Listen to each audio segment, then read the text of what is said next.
Welcome to the Soul of Innovation podcast. This is Thomas Anglero, and I just had an experience about customer service that I cannot wait to share with you. So just hold on.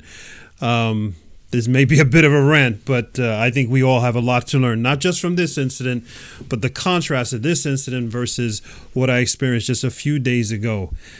Oh, man. Welcome to the Soul Innovation. This is going to be a good one.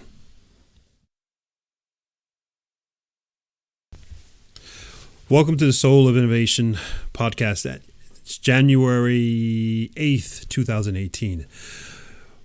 Customer service. Let me tell you. Man, am I trying to calm down. I just finished getting off of a phone call, and I should not say the name of the company. It's disrespectful. This company delivers internet services to my house through fiber, and I signed up for a package with the internet, fiber internet, and a TV, an entire package together. Before Christmas, they sent an installer to my home. He installed a new Home Central box, and he did not give me anything else. He said, wait in the mail, your TV decoder box for your new TV that will use all this minimum 100 megabits of bandwidth is coming in the mail. So I waited till now. I called this fiber company, and the woman spent 20 minutes telling me how it's my fault for waiting this long. I told her never throughout the process I trusted the company. Understand, trust. She tells me it's completely my fault, that this is a third-party company that comes to the house to install it, and that I should be aware of that, number one. Number two, that the day after I didn't receive the thing in the mail, that I should have called her immediately. When the guy told me, just wait, it'll come in the mail. So basically, she's calling me an idiot.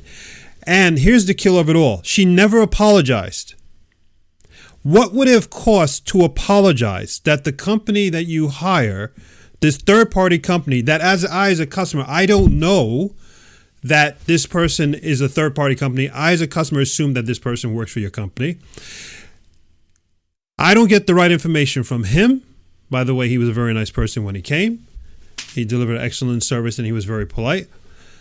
But from her, all I get is basically that I'm an idiot, I'm wrong, and that I should have called before. And then she actually said, who waits till after Christmas to call? Now she's definitely calling me an idiot. And never did she once say, I'm sorry. Or all she said was, there's a misunderstanding, which is a very impolite way of avoiding saying, I'm sorry. Now, here's the reason why I'm pissed off. Not because of this incident, is because a few days ago, I went to a restaurant. I went to a Chinese food restaurant, and as I approached the table, the owner of the restaurant, this man, greeted me before I got to the table, sat me down, asked me which table I wanted to sit at first of all, sat me down, welcomed me, asked me which language did I speak. I think he spoke at least 4 or 5 different languages, spoke to me in English, which is always fun, told me some funny stories, served me, came back to me several times during the meal, which I enjoyed thoroughly. Told me about the city I was in, told me about what's going on in his life, told me that the main meal I ordered, which he recommended and I ordered, was his wife's specialty. And that he personally told her and said, look out the kitchen, showed her that I was sitting here at the table and said, you're making it for him. So she put a personal touch as she made that food just for me. And then he did something. I was still in shock. Beautiful. As I was finishing my meal, he walked by me smiling, told me another funny joke. Guy was funny. He left the restaurant. I was wondering, okay, I don't know where this guy's going. Came back a few minutes later with an orange in his hand. Stopped at my table, saw that I was about to be done. He had placed an orange on a dish, on a serving plate, and placed the serving plate with the orange on my table and said, this is for you. He left the restaurant, went to another store, just to buy me an orange. because that's the way he felt that meal should be finished with. That's customer service. The impression he made on me is going to last me a lifetime. A positive impression. An impression really of love. I mean, he went well beyond being friendly. He made it personal when his wife went into the kitchen to cook me food for me. Now it's sounding like I visited his house, and that's the way he treated, as if I visited him in his house. And when he felt that he didn't have enough food for me, he went outside his house and actually bought food from his own pocket money so that I would be happy. And contrast that with this fiber internet company.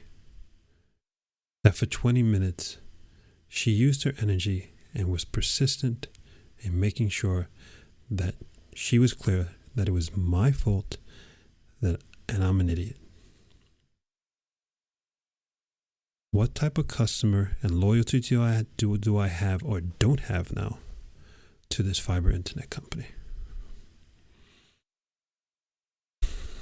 When are companies going to learn that you do not disrespect your customer who's paying you your salaries?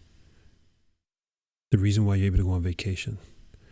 The reason why your children look at you and smile at you come Christmas, because you had the money to buy them something. Where do you think this money comes from? It's another example of a company who's lost their perspective and take customers for granted and see customers as customers. They don't see them as human beings. Their employees are their customers. They don't see it that way. We're all people. We all want to be respected and taken care of. But the moment we disrespect somebody, like what just happened to me,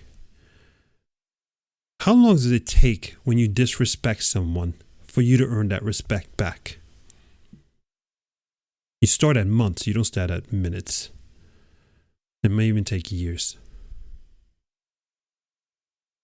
This gentleman in the Chinese food restaurant, the owner, what he did in a few minutes, the impression he left with me, the beautiful impression that lasts for years. Interesting contrast.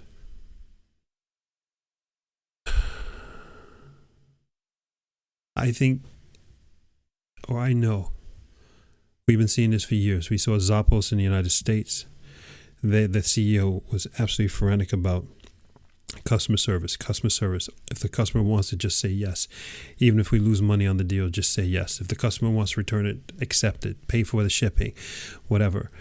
Zappos, number one customer service company, customer satisfaction company in the United States. Valuations at over $1 billion. Another unicorn. Before this expression unicorns came, they redefined and rewoke everybody up saying, we're not a customer, we're people.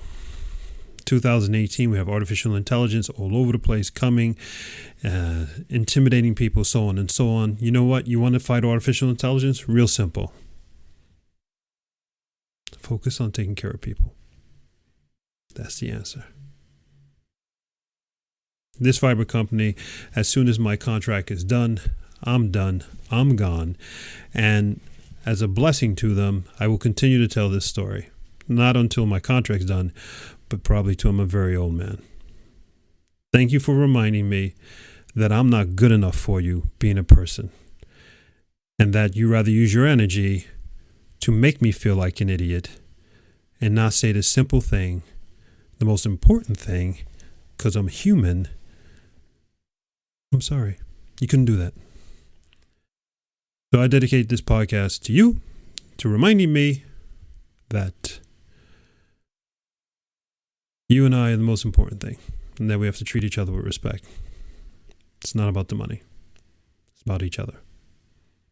About taking care of ourselves, taking care of you. This is the Soul of Innovation podcast. A short one, but definitely laser focused to the core of what's important today. And that is you being seen for you and taking care of you. Take care, go forth and spread beauty and light. This is Thomas Anglero. Till the next time.